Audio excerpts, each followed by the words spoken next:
ખેતીમાં વપરાતું જૈવ રસાયણ બનાવવાનું. શું બનાવવાનું છે? જૈવ રસાયણ મોટા જથ્થામાં બનાવી શકાય. અને આપણે હવે આ 50 લીટરના જથ્થામાં આપણે બનાવીએ.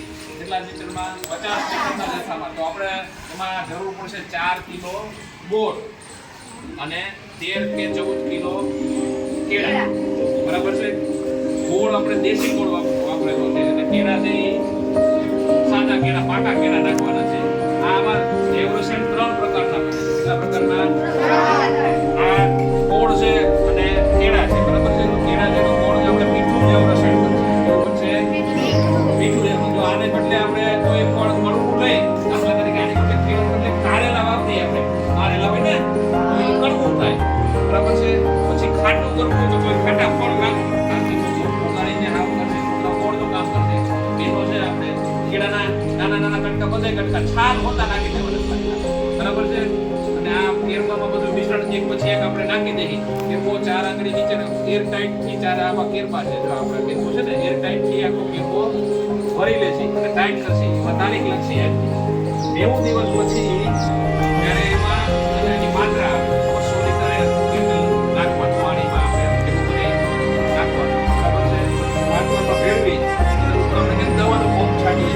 દવાનો પંપ એ રીતે છાંટો અને એ મહિનો થાય પછી આ બધું ગોળવાળા તૈયાર રાખજો. ગોળ આપણે બતાવી. જો આ કટ તેડું છે આ હારું તેડું છે. ફટાફટ આ સાઈડ ઉપર લાવી દીધું.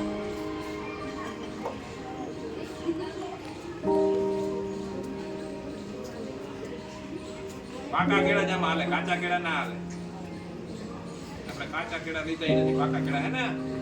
સૂંદો થઈ જાય તો મૂંઝાવન ને, એમ સૂંદો થઈ જાય તો હાલશે. એ હારું ઉકળી જાય, ગાય ગળાઈ જાય. આ બધું ગળી જાય.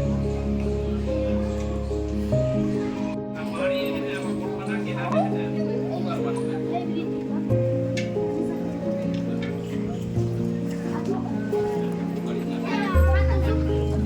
પછી જીનો ના રહેવો જોઈએ. આમાં ઉકળી જવો જોઈએ ગોળ. પાણી ના રહેવી. પાણી દેખો.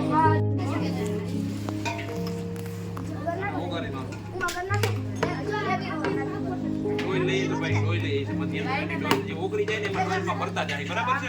ઓગળી જાય ને એ ડોઈલમાં ભરતા જાય. જો બસ બસ બસ. આ ઓગળી જાય ને કાળું થઈ જાય. હાથને કઈ વાંધો નહીં. બધું આપણે વાપરી નાખવાનું છે. આ ગોળનું પાણી છે નાખવાનું. હાલો એ છોકરીઓ